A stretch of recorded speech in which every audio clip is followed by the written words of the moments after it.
The Most Magnificent Thing, written and illustrated by Ashley Spires.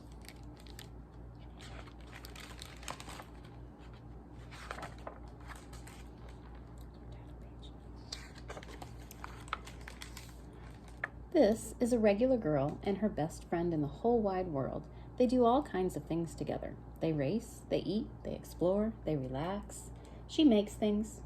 He unmakes things. One day, the girl has a wonderful idea. She is going to make the most magnificent thing.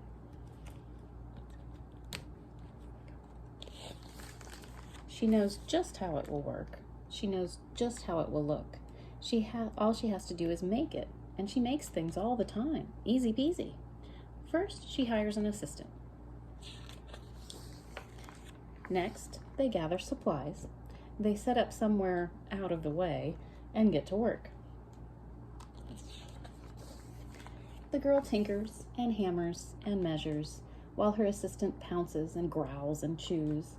When she is finished, she steps back to admire her work. She walks around one side. Her assistant examines the other side. It doesn't look right. Her assistant picks it up and gives it a shake. It doesn't feel right either. They are shocked to discover that the thing isn't magnificent or good. It isn't even kind of sort of okay. It is all wrong. The girl takes it aside and gives it another go. She smooths and wrenches and fiddles. Her assistant circles and tugs and wags.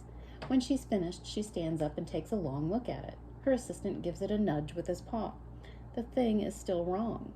She decides to try again. The girl saws and glues and adjusts. She stands and examines and stares. She twists and tweaks and fastens. She fixes and straightens and studies.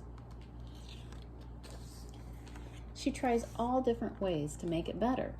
She makes it square. She makes it round. She gives it legs. She adds antenna. She makes it fuzzy. She makes it long, short, rough, smooth, big, small. One even smells of stinky cheese. But none of them are magnificent. Her hard work attracts a few admirers, but they don't understand. They can't see the magnificent thing she has in her mind. She gets mad. The angrier she gets, the faster she works. She smashes pieces into shapes. She jams parts together. She pummels little bits in. Her hands feel too big to work, and her brain is too full of all the not right things. If only the thing would just work. Crunch. The pain starts in her finger. It reaches up to her brain, and she explodes. It is not her finest moment. I'm no good at this. I quit. Her assistant suggests a walk. It's not much help at first, but before long, she starts to feel different. Bit by bit, the mad gets pushed out of her head. As they stroll along, she comes across the first wrong thing she made. The bad feelings are about to start all over again. Then she notices something surprising.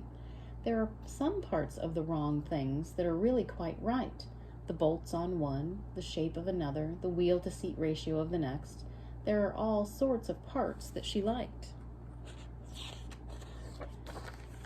By the time she reaches the end of the trail, she finally knows how to make the thing magnificent. She gets to work. She works carefully and slowly, tinkering, hammering, twisting, fiddling, gluing, painting. Her assistant makes sure there are no distractions. He's scaring a squirrel down here. This is the perfect thing to ward off bears. This will stop that leak. This one's all wet. Got people that are picking up her extra parts. The afternoon fades into evening. Finally, she finishes. She alerts her assistant. There's my assistant. The pair take a good long look. It leans a little to the left, and it's a bit heavier than expected. The color could use a bit of work too, but it's just what she wanted. They climb aboard and take it for a spin. They are not disappointed. It really is the most magnificent thing.